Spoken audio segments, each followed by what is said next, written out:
The knock came at 7:15 on a Tuesday morning, too early for a visit, too precise to be an accident. I was still in my robe, the same worn cotton one Russell had bought me 12 Christmases ago. The coffee hadn't even finished brewing. I wiped my hands on the hem, heart already beating faster than it should, and opened the door. There stood Lisa, my daughter-in-law, smiling that tight, rehearsed smile she wore when delivering bad news like it was a wrapped gift.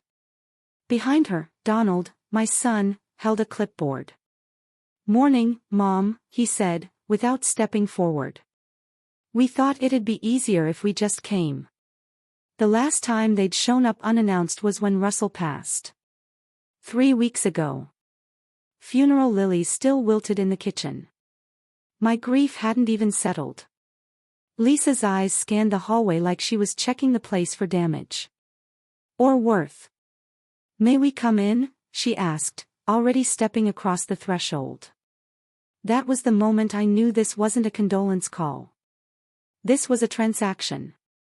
And I was the item being assessed. Lisa made a beeline for the kitchen, her heels tapping across the hardwood like a metronome of impatience. Donald trailed behind her, flipping through the papers on his clipboard as if he were here for a property inspection and not to visit his newly widowed mother.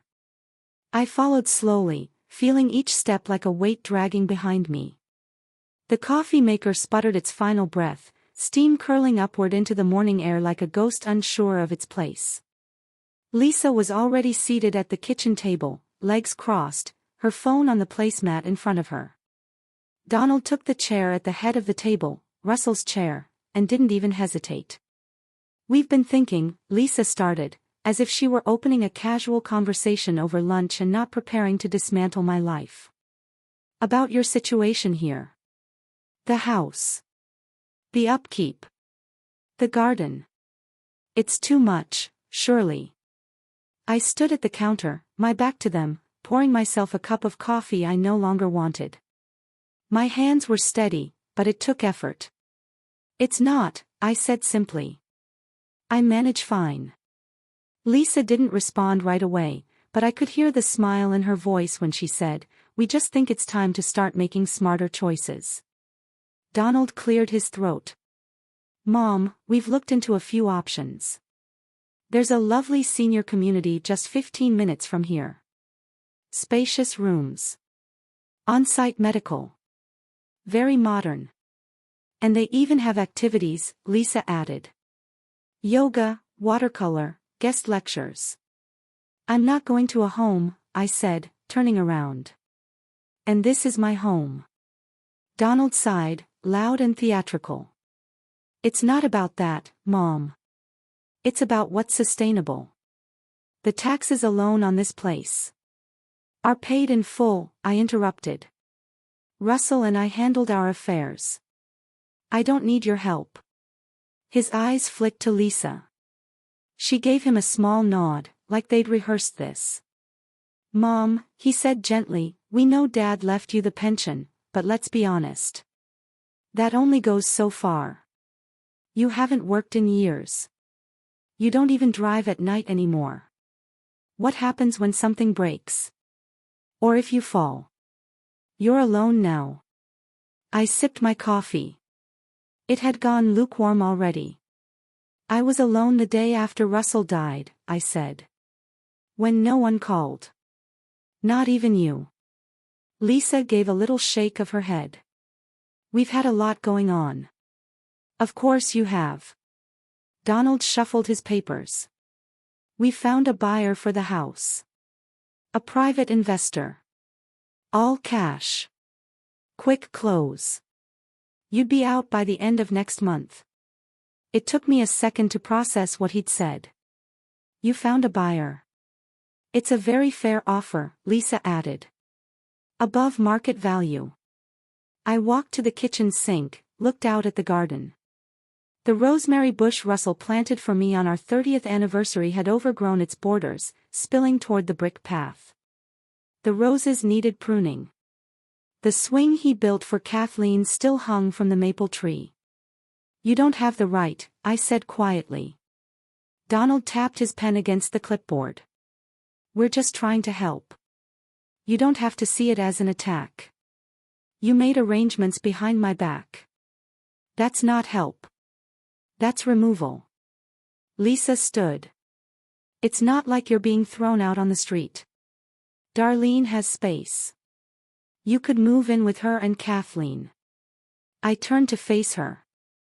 Darlene hasn't called me once since the funeral. She's grieving in her own way, Donald said. She was on vacation in Florida last week, I snapped. Don't insult me. Donald's voice took on that familiar tone, stern, clipped, the way he used to speak to me when he wanted to end an argument without having it. Mom. We're doing this because we love you. You have to stop being so resistant. You're not doing this out of love, I said. You're doing it out of convenience. Silence stretched across the kitchen. Then Lisa picked up her phone, glanced at the screen, and said, "We're late for our meeting with the buyer's agent anyway. We'll be in touch." Donald stood but lingered, looking around the kitchen like he was already imagining it empty, imagining what it would sell for. Think about it, Mom. It's really the best solution. They left without another word. The silence that followed was a different kind of quiet. Not the peaceful hush of an empty house, but the brittle quiet of a space that had been intruded upon, assessed, and found wanting. I stood there long after the door closed, long after their car pulled out of the driveway. The coffee in my mug had gone cold. I dumped it down the sink. Later that day, I opened Russell's desk drawer. Not the one with the bills and bank statements, but the deeper drawer underneath, the one with the manila folder I hadn't touched since he died. Inside were the documents he'd kept meticulously, tax records, titles, investment reports. But behind those was the folder he'd once jokingly called Plan B. I'd laughed then, thinking it was one of his jokes, one of his little backup plans in case the water heater broke or the garage door stuck again. But it wasn't about a water heater. The folder held a copy of a deed. A second house. Not in the state. Not even in the country. Spain. Marbella, to be exact. A white villa with blue shutters and lemon trees in the back garden. I'd seen the pictures once, on his laptop, when he showed them to me and said, maybe someday. But we never talked about it again. And I never knew he'd bought it. The deed was in his name, with instructions attached, transfer to Michelle upon my death. Not to be disclosed to children. Below that, in his handwriting, were the words, her freedom. Her choice. I sat back in his chair, the folder resting in my lap. Russell had known. He'd known what they would try to do. That they'd circle, calculate, press. He'd left me a way out. My phone buzzed. A text from Darlene. Donald said you were upset. Try not to be so difficult. We're trying to do what's best. Kathleen will love having you around. No, how are you, Mom? No, are you okay? Just instructions. A reminder of what was expected of me. I turned off the phone and returned to the folder. The contact for the property manager in Spain was included. A woman named Marta. Fluent in English. Reliable. There were bank records too, accounts in my name, quietly transferred and maintained. He'd been planning this for a while. The pension would continue, of course, and there was the life insurance, enough to live quietly. But this was different. This was choice. I stood, walked to the window, and looked out at the garden. They wanted me in a basement. A spare room. A guest in my own life. But Russell had left me a house. A home. And I wasn't going to apologize for choosing it. Lisa was already halfway down the hall before I even closed the door. She moved through the house like it was hers to navigate, brushing her fingers along the walls as she passed family photos and the old grandfather clock. Donald followed behind her, carrying a clipboard that he didn't try to hide. They'd arrived with a purpose, and it wasn't to check on how I was holding up. In the kitchen, she settled into the same chair she always chose during holiday dinners, back straight, eyes already scanning the room like she was assessing it. Donald pulled out Russell's chair at the head of the table. I didn't sit. I stayed standing, leaning lightly against the counter. The coffee had finished brewing, but I didn't reach for it. We've been talking, Lisa began, smoothing down the sleeve of her blazer. And we think it's time to start looking at next steps. I said nothing. Donald took that as permission to continue. Mom, the house is too big for one person. The yard, the maintenance, the stairs, it's a lot. I've lived here for 32 years, I said. Your father and I handled everything just fine. Donald gave a small laugh that didn't quite reach his eyes. You're not 30 anymore. No. I'm not. We're not trying to upset you, Lisa added quickly. We're just trying to be practical. With Dad gone, there's a lot to manage. It's not safe for you to be here alone. I looked at her, then at Donald. His mouth was drawn tight, the way it always was when he felt justified. And what exactly are you proposing? We found a lovely retirement community about 15 minutes from here, Lisa said, brightening slightly as if she were delivering good news. It's very comfortable. Private rooms. On-site staff. It would give you peace of mind, and us, too. And who asked you to look into that? Donald shifted in his chair. Mom, we're just trying to make things easier for you. And for everyone else. Everyone else, I repeated. That's who we're thinking about. Come on, he said, exasperated. This place is falling apart. The roof needs work, the plumbing's ancient, the taxes are outrageous, and let's be honest, your income is limited now. I don't have a mortgage, I said plainly. Your father paid it off 5 years ago. And my income is fine. They exchanged a glance.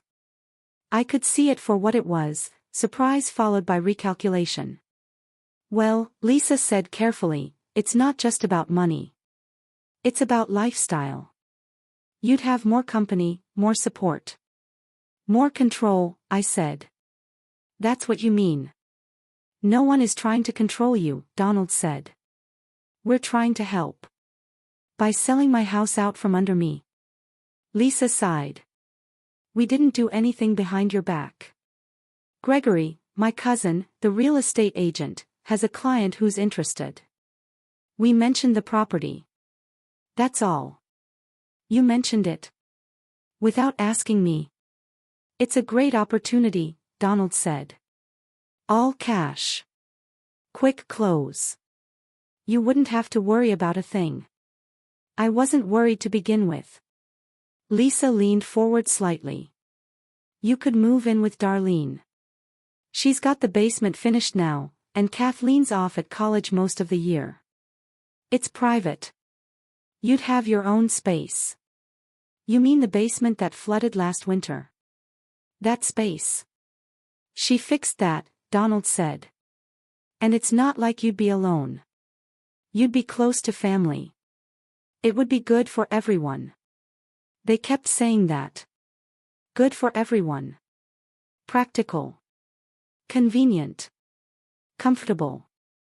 I watched them speak as if I weren't there, as if I had already agreed, and now we were just ironing out the details. I see, I said after a moment. And what happens to the proceeds of this house, should I agree to sell it? Donald looked confused. Well, it would go to you, obviously. But you wouldn't need all of it. So, we thought maybe Lisa and I could use part for a down payment. Darlene could use some for Kathleen's tuition. It would go to the family. To the family, I said. But not to me. Donald bristled. Of course to you. But there's no reason for you to sit on all of it when we could. I've lived in this house for over 30 years, I said. Every repair, every upgrade, every coat of paint, your father and I did that together. You were a child when we bought it. You ran down these halls with jelly on your hands. You want to carve it up now.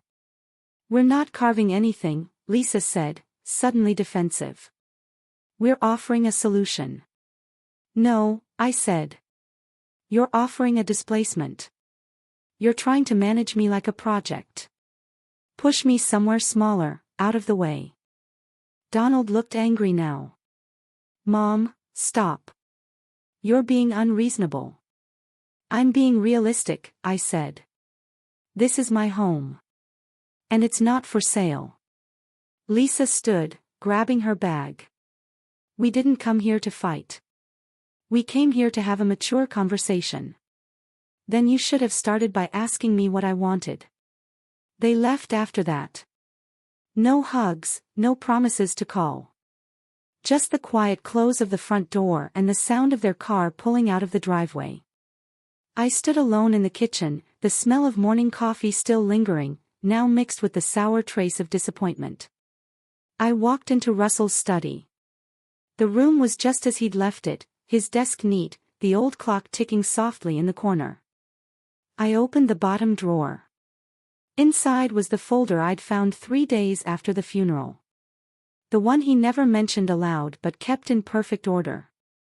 It was labeled simply, Michelle, for later. Inside were bank records, account balances, and something I hadn't expected. A deed. Not to this house, but to another. A small villa in Spain, in a town I'd only heard of once in passing, Marbella. There were photos attached. White stucco. Blue shutters. Lemon trees along the side yard. A note in his handwriting, tucked neatly beside it. I bought this for us, it read. But it's yours now. Don't tell them unless you have to. The folder held everything. The property was paid off. The account was in my name. A quiet retirement plan Russell had made in secret, knowing perhaps what I hadn't wanted to see. I sat down at his desk, reading through the documents again.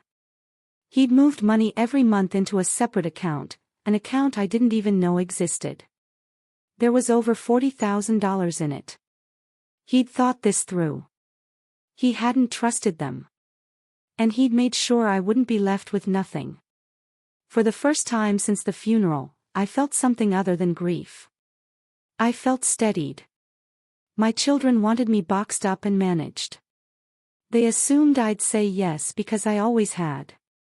But Russell had known better. He had seen what I couldn't. And now, so had I. That night, I didn't sleep.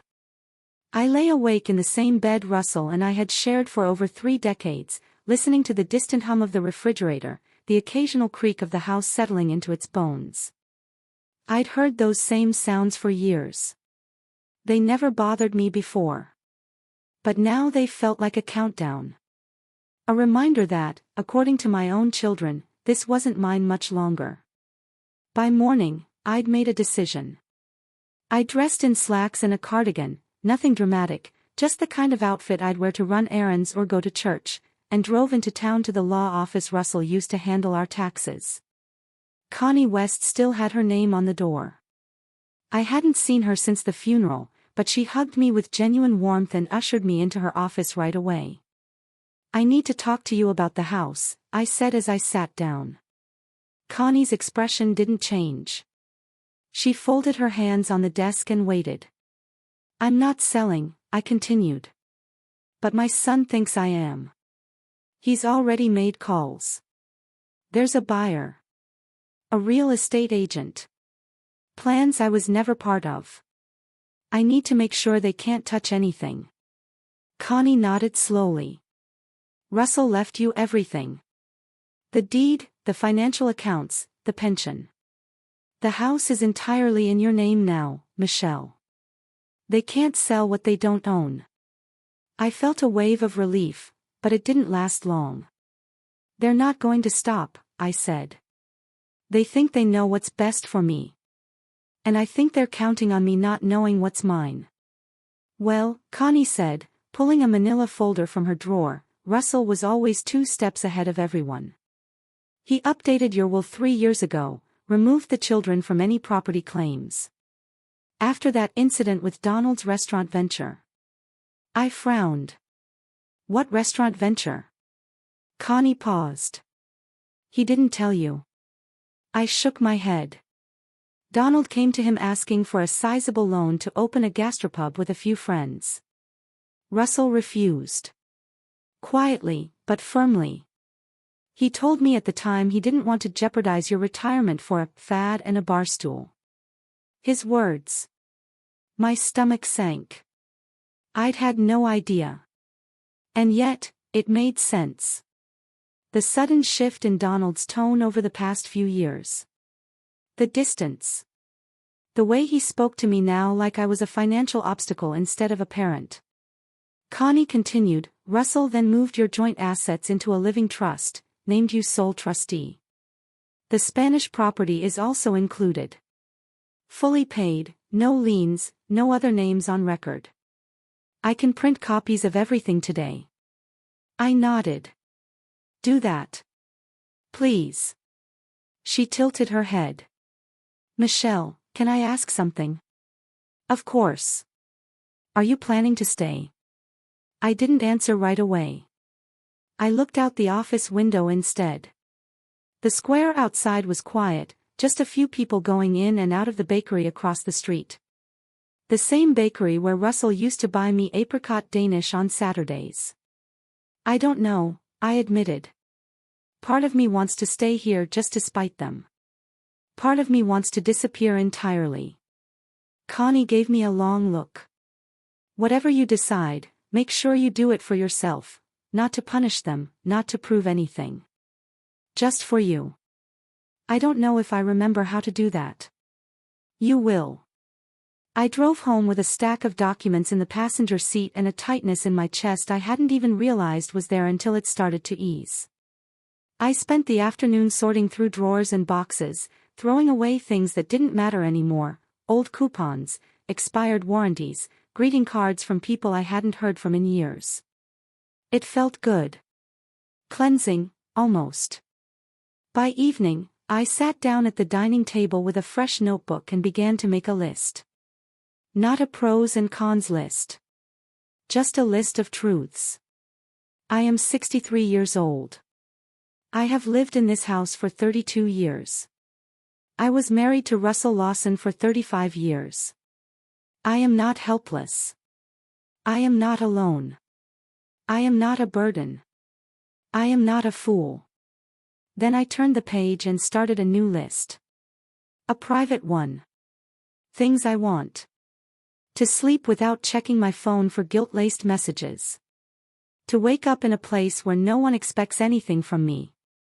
To eat what I want, when I want, without someone commenting on cholesterol or salt. To garden without asking if anyone minds the mess.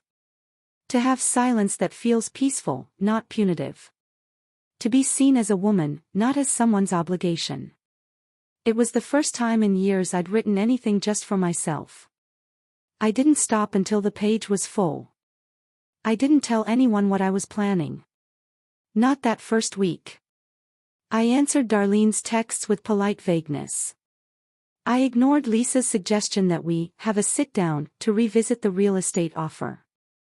I told Donald nothing. If they were going to treat me like I couldn't handle my own life, then I didn't owe them updates on it. Instead, I called the property manager in Marbella. Marta answered on the second ring. Senora Lawson, she said in a warm, accented voice. We were wondering when we'd hear from you. I didn't know I was supposed to call. There's no timeline, she said gently. The house is ready. Maintained monthly. The lemon trees are producing. The neighbors are respectful. You can come whenever you like. Does the house have internet? Yes. A washer and dryer? Yes. Is it safe? It is beautiful. And quiet. And entirely yours. That night, I booked the ticket. One way. I paid with the card Russell had linked to the trust account, the same one I hadn't known existed until last week. Then I printed out all the travel documents and placed them inside the notebook with my list. I waited 3 more days. Not because I was uncertain, but because I wanted to see if anyone would notice. No one called. Not even Kathleen. It confirmed what I already knew. I left the house on a Monday morning. I packed 2 suitcases, clothes, shoes, 1 photo album, and Russell's pocket watch. I left the deed to the house locked in the fireproof cabinet, along with a letter to be opened by my attorney if anyone tried to claim I was missing, confused, or dead. I put the key to the house in a small ceramic bowl by the door and locked up behind me. The airport felt too bright, too clean. I moved slowly through the crowd, a woman with nowhere she had to be and nothing left to prove.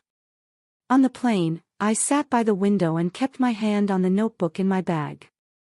The list was still there, as real and steady as my name on a deed in a country where no one knew me as anyone's mother or widow. When the wheels lifted off the ground, I didn't look back. Marbella was warm when I stepped off the plane, warmer than I'd expected for March.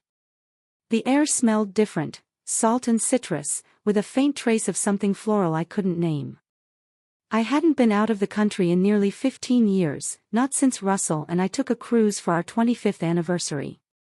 Now I was alone, standing on foreign soil with 2 suitcases and no one waiting for me.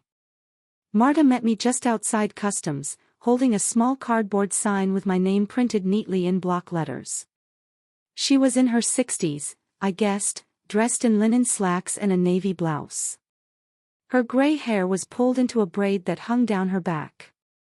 She looked capable in the way that people do when they've managed things for a long time.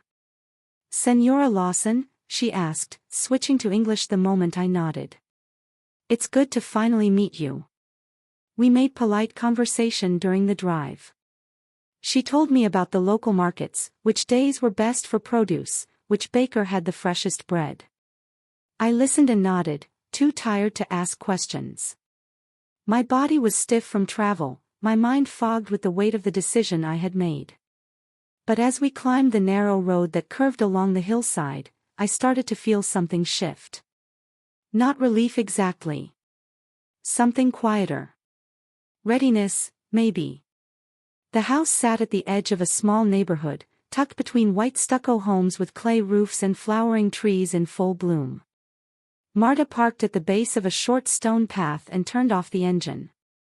"Your house," she said simply. It looked just as it had in the photographs Russell saved.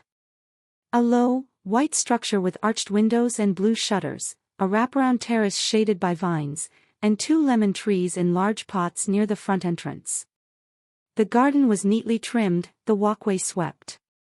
Someone had been taking care. Inside, the air was cool and faintly scented with lavender. The rooms were bright but modest, terracotta floors, a simple kitchen with painted tiles, a sitting room with a built-in bookshelf and 2 armchairs positioned to face the sea through the front windows. There was no television. No clutter. Russell had bought this place for peace. And he had succeeded. "The refrigerator is stocked," Marta said. "Just the basics. Bread, eggs, milk, cheese. I'll return next week unless you call sooner." She gave me her number and a small folder with information about utilities, contacts, the gardener. I thanked her. When she left, I sat on the edge of the bed in the master bedroom and stared at the quiet white walls, the ceiling fan spinning lazily overhead. Then I cried. It wasn't dramatic. It didn't last long. But it was the kind of crying that comes not from sadness but from the sudden release of something heavy. I cried for Russell, for the years we thought we still had. I cried for the children I'd raised who now saw me as an asset to be liquidated. I cried for the woman I used to be and the one I was just now beginning to meet. By the 3rd day, I had a routine. Morning walks to the bakery on the corner, where the shopkeeper learned my name by the 2nd visit and always tucked an extra roll into my bag. Afternoon hours spent reading on the terrace, the sound of the ocean just distant enough to soothe without distracting. Evening calls to Marta when I had small questions: how to operate the washer, where to find stamps. I didn't check my phone. I left it off most of the time. When I did turn it on, there were messages. Missed calls from Donald. A long text from Darlene asking where I was, accusing me of being unfair and impulsive. One voicemail from Lisa that began with concern and ended with frustration. I listened to none of it. I saved the battery and turned it off again. Instead, I walked. Marbella is full of winding streets and stone alleys, shops tucked into corners, cafes that don't open until noon, and balconies with laundry flapping like flags. No one seemed in a hurry. No one cared who I was. I found comfort in that. At the cafe near the town square, I began to write letters. Not to send, just to sort things out in my own head. One to Russell, thanking him for seeing me, for preparing when I hadn't thought to. One to Kathleen, explaining that I missed her, but I wouldn't beg for space in her life. And one to myself, which took the longest. I wrote about the years I spent anticipating everyone else's needs. The dinners I planned around their diets. The holidays I structured around their schedules. The money I gave without question. The apologies I made to keep the peace. I listed it all until the pages felt heavy with ink. And then I wrote what I wanted next. I want to plant something here. I want to learn enough Spanish to be polite. I want to cook for myself and no one else. I want to go a whole month without being made to feel like a burden. I want silence that isn't punishment. I want joy that isn't followed by guilt. That list was shorter than the others, but it felt more true. I didn't plan to stay forever. I wasn't running away. I just needed time to be a person again before I could consider being anything else. By the second week, I could sleep through the night. The ache in my chest that had started the day Russell died had dulled. Not disappeared, but softened. I dreamed less about the house in the States and more about this one. One afternoon, while buying fruit from a vendor in the square, I heard a voice behind me speaking English, American, sharp with annoyance. She didn't even tell us where she went. Can you believe that? I turned slowly. It was Lisa. Standing beside her, holding a phone and wearing an expression of forced calm, was Donald. They hadn't seen me yet. I was in sandals and sunglasses, my hair pulled back, a woven bag on my arm. I looked nothing like the woman they'd last spoken to in a kitchen full of quiet anger. I could have walked away. But I didn't. I stepped forward and said, "Donald." His head snapped up. "Mom?" Lisa looked stunned. "You're here." "I am." They were silent for a beat, then Donald spoke. "We've been looking for you. You just disappeared. That's not fair." I tilted my head. "I thought it was exactly what you wanted." He looked confused. "What?" "You wanted me to leave the house. To move in with Darlene. To sell what I built. I just took your advice and went a step further." Lisa was already pulling out her phone. "We need to talk about the estate, Michelle. The finances, the house, it can't just sit there empty." "It's not empty," I said. "It's mine." Donald stepped closer. "Come on, Mom. Be reasonable." I looked at my son, older now, but still the boy who had once cried when I forgot to pack his lunch. And I felt nothing familiar. "I've been reasonable for 63 years, I said. "I'm done now." They didn't follow me when I walked away. Back at the house, I sat on the terrace and poured myself a glass of wine. The sun was beginning to set, casting everything in gold. I watched the lemons sway gently in their pots and listened to the distant sound of children playing down the street. For the first time in my life, I didn't feel like someone's mother, someone's wife, someone's responsibility. I felt like a woman sitting in her own home, on her own terms, in a life she didn't have to explain. And I felt free. I didn't hear from them again after that day in the square. Donald didn't call. Lisa didn't follow up. Darlene didn't send another message. Kathleen never replied to the birthday card I mailed, just a note with a Spanish stamp, a quiet gesture of remembrance, but no return address, no thank you. It was fine. I had stopped expecting warmth from places that had gone cold. Marta came by once a week with groceries and small updates. She'd tell me about town events, the neighbor's new puppy, which bakery had changed owners. Her visits were short, practical, and never unkind. I liked her that way. She didn't ask questions I didn't want to answer. She never looked at me with pity. By the start of my 3rd month in Spain, I had repainted the kitchen cabinets a pale green. The old tiles stayed, they had character, but I added new handles to the drawers and replaced the curtains with lace ones I found at a market. The work was small, steady. It made the house feel more like mine. Every morning, I made toast and coffee, sat in the same chair on the terrace, and watched the town stretch into its day. Nothing dramatic. Nothing urgent. Some evenings I wrote. Not to Russell this time, not to the children, but to myself. Pages and pages, most of which I didn't reread. I wasn't crafting anything grand, just letting thoughts land where they would. I wrote about things I missed, the old pine dresser in the entryway back home, Russell's habit of whistling while he trimmed the hedges, the weight of Kathleen's head on my shoulder when she was a little girl and too tired to finish her stories. I also wrote about things I didn't miss. Darlene's tone when she asked me to babysit but didn't want me giving advice. Donald's way of talking over me whenever I mentioned our family history, like he thought it wasn't important. Lisa's cold smile during every holiday meal.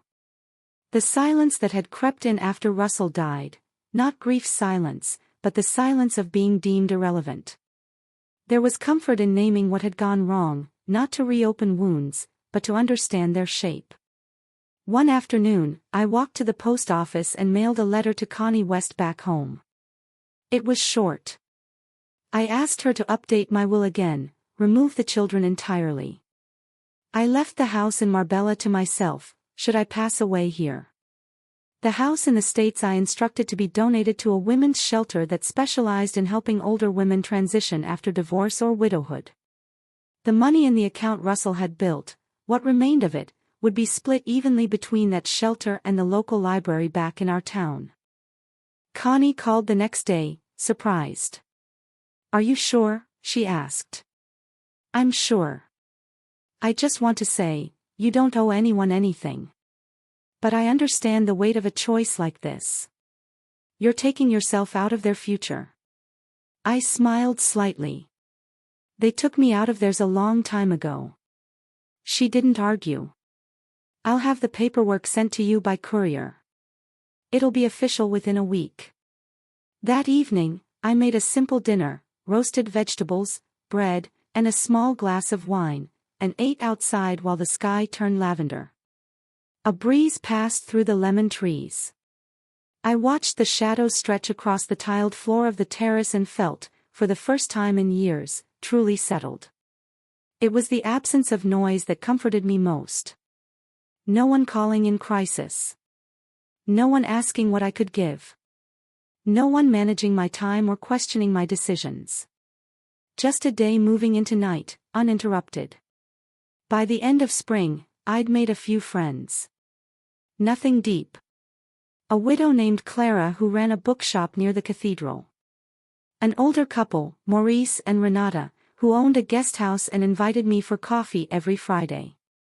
We didn't talk about our pasts much.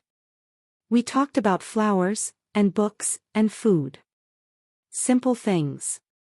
One morning, Clara handed me a wrapped package as I paid for a novel I hadn't heard of. "I saw this," she said, "and I thought of you." It was a notebook, leather-bound, plain, but beautiful. I opened it that afternoon and wrote only one sentence on the first page. "I am not who they said I was." I didn't need to say more. That summer, I finally found the courage to open Russell's old watch, the one I'd carried across the ocean in the side pocket of my suitcase. It had stopped the day after he died, though I'd never wound it since. Inside, tucked behind the mechanism, was a small piece of paper. Folded carefully, yellowed at the edges. It read, in his handwriting. "If you find this, you've found your way. Don't go back. Not unless it's for joy." I wept, quietly, as the fan turned above me and the afternoon light moved across the room. He had known. Of course he had. He'd seen what I couldn't, or wouldn't. The way they treated me after his passing. The speed with which concern had turned into pressure, and pressure into dismissal. He'd known they would rush to take what they thought was theirs, and he'd made sure there was something that belonged only to me. A house. A garden. A silence that held no judgment. A future that did not require their permission. It wasn't revenge. I didn't want revenge. I wanted rest. I wanted peace. I wanted to look in a mirror and see a woman who had kept something for herself, finally. I began to travel a little. Not far. A train ride to Granada. A weekend in Seville. I took my time. I wandered museums without worrying about anyone getting bored. I sat in parks and watched children play, not with longing, but with contentment. I remembered what it was to be quiet without being lonely. My children never came looking again. Maybe they understood. Maybe they told themselves I was stubborn or selfish or lost. I no longer cared. What they told themselves about me was their business, not mine. One day, I saw a message from Kathleen. Just a few lines, written months after I'd stopped expecting one. "Grandma, I don't know if you'll even read this. But I found your letter. I miss you. I'm sorry. Can I visit someday?" I didn't respond right away. I read it, closed my laptop, and let it sit. 3 days later, I wrote back. "Yes. But only if you come for me, not for the house, not for money. Just me. If you can do that, I'll make tea." She never replied. And again, I let that be enough. As autumn came, I found myself planting herbs. Nothing fancy, just rosemary, thyme, a little lavender. I knelt in the dirt without thinking of how it looked or what the neighbors might say. I watered them every morning. I hummed as I worked. Some days, I still think about the old house. The one they tried to take. I wonder if they ever drove past it, wondering why the locks had changed, or if they just moved on. But I don't miss it. I don't miss the noise, or the expectation, or the invisible weight of being constantly needed but never truly seen. I miss Russell. I always will.